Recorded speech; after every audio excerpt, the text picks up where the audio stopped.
नमस्कार दोस्तों, आरजी के कोचिंग के यूट्यूब चैनल में आपका एक बार फिर स्वागत है। दोस्तों, आज हम समास भाग 2 पढ़ेंगे। समास भाग 1 का वीडियो हमने पहले अपलोड कर रखा है, आप हमारे चैनल पर जाकर इसको देख सकते हैं। तो पहले हम सभी समास पर एक बार सरसरी निगाह से देख लेते हैं कि अवयवी भाव समास, जिसमें प्रथम पद का अर्थ प्रदान होता है। तत्पुरुष समास, जिसमें द्वितीय पद का अर्थ प्रदान होता है। द्वंद्व समास, दोनों पदों का अर्थ प्रदान। बहुव्रीहि समास, अन्य पद का अर्थ प्रदान, यानी अन्य अर्थ निकलता है। आगे मैं इसको विस्तृत रूप में बताऊंगा आपको। आप इस वीडियो को दोस्तों पूरा देखना और इसमें जो मैं नियम बता रहा हूं उनको नोट करके रखना। द्विगु समास, प्रथम पद संख्यावाचक विशेषण और दोनों पद समूह बोधक। और कर्मधारय समास, जिसमें दोनों पदों में विशेषण विशेष्य या उपमान उपमेय का संबंध तथा द्वितीय पद का अर्थ प्रदान होता है। तो तीसरा समास है द्वंद्व समास। दोस्तों, इन नियम को ध्यान से देखना। द्वंद्व समास में दोनों पद प्रदान होते हैं, दोनों पद जो है वो प्रदान होते हैं और विग्रह करने पर दोनों पदों के मध्य और या अथवा शब्द आ सके, और या का प्रयोग है वो विलोम शब्दों के मध्य होता है। जैसे देखिए, अन्न जल, तो इसका विग्रह करते हैं अन्न और जल, बीच में और आ गया, और अन्न और जल दोनों पद प्रदान है, यानी ये द्वंद्व समास है। आजकल, आज या कल, तो बीच में यह आ गया, और आज और कल ये दोनों पद जो है वो प्रधान है। कपड़ा लत्ता, कपड़ा लत्ता वगैरह, यानी कपड़ा लत्ता के अलावा भी और चीजें। नियम 3 है इसमें संख्यावाचक विकल्पक द्वंद्व। जैसे 10-12, अब 10 देख करके कई युवा जो इसमें इसको द्विगु समास समझने की भूल कर बैठते हैं, लेकिन नहीं, 10 हमें इसका विग्रह करके देखना है। विग्रह के आधार पर उसका जो है वो समास निर्धारित होगा। जैसे 10 से 12, तो 10 और 12 दोनों जो है वो दोनों पदों का समान महत्व है, दोनों पद प्रधान है, इसलिए इसमें द्वंद्व समास है। आगे जो है वो द्विगु समास में हम इसको पूरी तरह से आपको सारे नियम बताएंगे। 150, 50 से 100 तक। इसके अलावा समान यानी समूह द्वंद्व, हाथ पाव आदि, यानी हाथ पाव के अलावा भी और चीजें। तो हाथ पाव, इसमें दोनों पद प्रधान है। कुर्ता टोपी आदि, तो दोनों पदों का समान महत्व है। अगला है दोस्तों बहुव्रीहि समास। इसको आप ध्यान से देखना, इसके नियमों को ध्यान से समझना, क्योंकि इसमें युवा जो अक्सर गलती करते हैं, तो इन नियमों के आधार पर आप अगर इनको देखेंगे तो आसानी से जो है वो प्रश्न हल कर पाएंगे। बहुव्रीहि समास, पहला नियम है अन्य पद का अर्थ प्रदान, यानी जो समस्त पद है उसका अन्य अर्थ निकलेगा और वो प्रदान होगा। दूसरा नियम है बहुव्रीहि समास में समस्त पद किसी संज्ञा के विशेषण का कार्य करता है। जैसे देखिए आप देवराज, तो इसका विग्रह करते हैं देवों का राजा, तो अन्य अर्थ निकलता है इंद्र, तो एक अन्य अर्थ प्रदान हो गया इंद्र। और ये जो होता है समस्त पद जो होता है वो संज्ञा के, जो मैं दूसरे नियम में बताया, वो संज्ञा के विशेषण का कार्य करता है। तो इस संज्ञा हो गई इंद्र, जब विग्रह करता है तो इसका अन्य अर्थ निकल गया इंद्र, तो इंद्र एक संज्ञा है। और इसकी विशेषता क्या है कि वो देवराज, यानी वो देवों का राजा है। तो ये समस्त पद जो है वो संज्ञा के विशेषण का कार्य कर रहा है। इसी प्रकार अनंग, बिना अंग का, तो इसका अन्य अर्थ निकल गया कामदेव, तो अन्य अर्थ प्रदान हो गया। तो ये संज्ञा, कामदेव संज्ञा जो है, इसकी विशेषता क्या है कि वो अनंग है। तो ये समस्त पद जो होता है वो संज्ञा के विशेषण का कार्य करता है, जो मैंने आपको ऊपर बताया है। इसी प्रकार चतुर्भुज, 4 भुजाएं है जिसकी, अर्थात विष्णु, तो अन्य अर्थ निकल गया विष्णु। अब चतुर, इसको देख करके ये भ्रम कर बैठते हैं कि इसमें द्विगु समास होगा, लेकिन नहीं, हमें इसका विग्रह करके देखना। अगर अन्य अर्थ निकल रहा है तो उसमें बहुव्रीहि समास है। द्विगु समास का अलग नियम है जो आपको मैं नीचे बताऊंगा, तो उसमें आपको ये पूरी तरह से क्लियर हो जाएगा।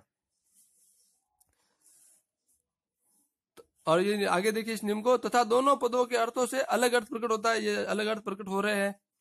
और विग्रह करने पर दोनों पदों से किसी अन्य वस्तु, व्यक्ति या पदार्थ का बोध हो तो बहुव्रीहि समास होगा। विग्रह करने पर अन्य वस्तु पदार्थ का बोध हो रहा है, इस प्रकार ये बहुव्रीहि समास हो गया।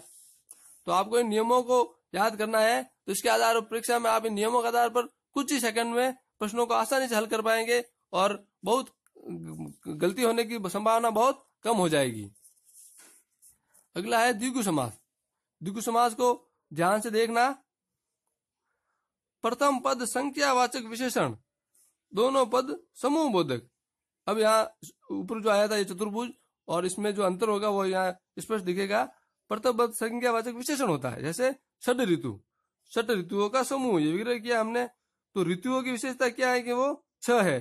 तो ये प्रथम पद जो होगा वो संख्यावाचक विशेषण के रूप में जहां आएगा वहां द्विगु समास होगा। सप्ताह तो विग्रह किया 7 दिनों का समूह, तो दिनों की विशेषता क्या है कि 7 है, यानी ये प्रथम पद जो है वो संख्यावाचक विशेषण के रूप में काम आ रहा है। त्रिभुज 3 भुजाओं का समूह, भुजाओं की विशेषता क्या है कि वो 3 है, तो ये प्रथम पद संख्यावाचक विशेषण के रूप में काम आ रहा है। तो द्विगु समास की ये विशेषता है कि इसमें प्रथम पद जो है वो संख्यावाचक विशेषण के रूप में, जो मैंने आपको यहाँ बताया है, संख्यावाचक विशेषण के रूप में काम आता है।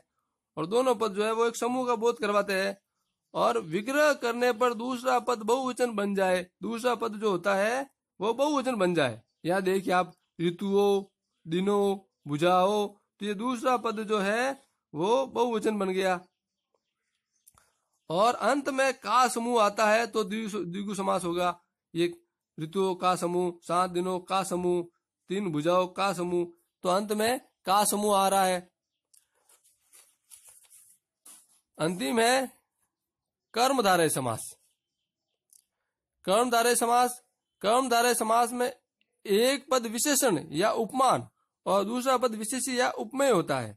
जैसे महापुरुष, तो इसका विग्रह करते हैं महान है जो पुरुष, तो एक पद तो विशेषण और पुरुष, पुरुष ये संज्ञा है, तो यानी ये विशेष्य है। इसकी इस विशेष्य की विशेषता क्या है कि वो महान है। तो पहला पद तो है वो ये पद विशेषण हो गया और दूसरा विशेष्य हो गया। पीतांबर, पीला है जो अंबर, तो अंबर विशेष्य है। इस विशेष्य की विशेषता क्या है कि वो पीला है।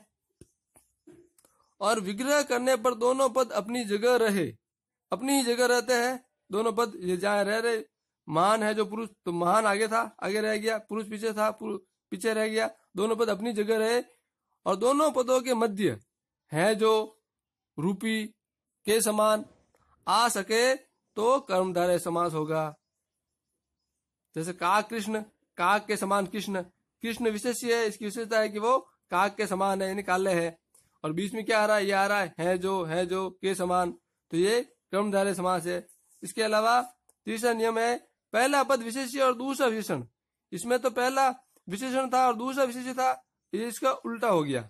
जैसे श्याम सुंदर, श्याम जो सुंदर है, तो श्याम विशेष्य है, इसकी विशेषता क्या है कि वो सुंदर है, तो श्याम का विशेषण हो गया सुंदर। इसके अलावा रूपक कर्मधारय। दोस्तों आपने अभी तक मेरे चैनल को सब्सक्राइब नहीं किया तो प्लीज सब्सक्राइब जरूर करें और लाइक और शेयर करना भी ना भूले। दोस्तों मेरे चैनल पर मैं इसी तरह से प्रतियोगी परीक्षाओं के लिए यूपी की ट्रिक्स डालता रहूंगा, विशेष तौर पर रैपिड स्टडी के लिए। जब परीक्षा का समय कम समय बाकी रहता है तो हमें उस समय सारे सिलेबस को 2-4 दिन में पूरा क्लियर करना होता है। एक बार सच्ची निगाह में दिमाग में पूरी फिल्म को क्लियर करना होता है। तो इस दृष्टि से मेरे जो नोट्स है वो आपके बहुत उपयोगी रहेंगे। तो रूपक कर्मधारय यानी किसी वस्तु को दूसरी वस्तु का रूप देना। जैसे मुख चंद्र, मुख रूपी चंद्र, यानी मुख को चंद्रमा का रूप दे दिया। और 5वां नियम है पहला पद कु।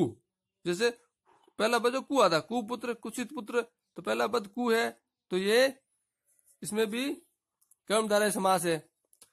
तो दोस्तों आप, और भाग 1 जो हमने हमारे चैनल पर अपलोड कर रखा है, आप उसको भी जरूर देखिए और इन नियमों को याद कर लीजिए। 2-3 बार इस वीडियो को देखिए और अपनी नोटबुक में इनको नोट कर लीजिए और बार बार पढ़िए। और इन नियमों के आधार पर परीक्षा में जो प्रश्नों को हल करने का प्रयास कीजिए, तो कम समय में आप अधिक शुद्धता के साथ प्रश्नों को हल कर पाएंगे। धन्यवाद।